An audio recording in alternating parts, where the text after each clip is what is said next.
जय मिथिला जय मैथिली। हम पुष्पा अहाँ सबके प्रणाम करै छी। 12 दिनक कथामे जे गोसाउनीके देह फटै छनि से कथा मतलब से कथा जे से मिक्स भऽ गेलै ताहि लऽ कऽ दोबारा हम अहाँ सबके सुना रहल छी पार्ट 3 में। थोड़े दिनक बाद गोसाउनीके 5टा बेटा भेलनि। तकर नाम राखल गेलै ओध, कोध, महाभाग, श्रीनाग और नागश्री। हुनकर नाम राखल गेलनि। लिलीके कोनो संतान नहि रहनि, किएक तऽ हुनका धर्मक लेश नहि छलनि।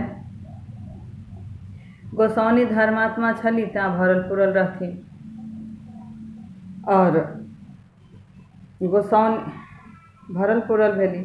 गोसाउनी चेनाइके आशीष देलखिन, जाहिबन चन्ना चानन हेता ताहिबन होत पलाश, चानन सरो शोभित चौजपर प्रसाद। ई लिली सुनि कऽ ने हुनका बड़ दुख होनि, तऽ ओ जे छै से सासके कहथिन जे गे ताँती रानी, तोहर कनुआ चनुआ बेटा जे हमरा बड़ दुख दैत अछि। और लिली जे छै से बरसीके कान भरब आरम्भ कऽ देलखिन आ गोसाउनीके खिलाफ जे छै से हुनका बरसीके कान भरथिन जे ई 5 बेटा जे गोसाउनीके भेलनि हँ से चनाइके संग मतलब अथी केलासँ भेलनि हँ। हुनका स्मरण छलनि बरसीके चनाइक संग पाप केलासँ हुनका 5 बेटा भेलनि हँ। बरसी सेहो गोसाउनीके नहि मानैत छलखिन। हुनका स्मरण छलनि जे कहियो गोसाउनीके संग हम कोनो मतलब सुख विलास नहि केलहुँ। बरसी एहि बातक जिज्ञासा गोसाउनीसँ केलखिन जे मतलब बरसी कहलखिन हमरा अहाँके तऽ कोनो तरहक भेँट नहि भेल, तऽ अहाँके 5टा बेटा कतऽसँ भेल। गोसाउनी जे छै से एकर सबूत देलखिन।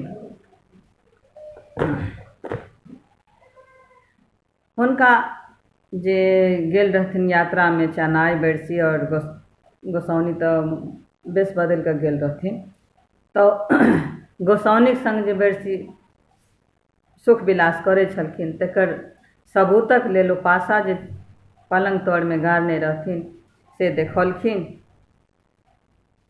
बरसी गोसाउनी पर विश्वास भऽ गेलनि। ओ लिलीके बुझाबऽ कोशिश केलखिन, लेकिन लिली जे छै से नहि मानलखिन। तब जे छै से धर्मक परीक्षाके लेल बरसी जे छै से हुनका गोसाउनीके देलखिन पाथरके चाउर, पाथरके दालि और रन्हबाक लेल देलखिन। लिली गोरबाइ तऽ पहिलेसँ रहथिन, किएक तऽ हुनका धर्मके कोनो लेश नहि छलनि हँ। ओ जे छै से बिना नियम निष्ठासँ जे छै से अपन भानस हुनका देलखिन मालभोग चाउर, खेरहीके दालि,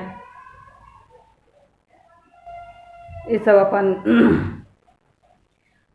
गोसाउनी जे रहथिन से अपन नहा धोआ पवित्रसँ भानस बनेलखिन तऽ हुनकर पाथरके चाउर और पाथरेके दालि सिझ गेलनि।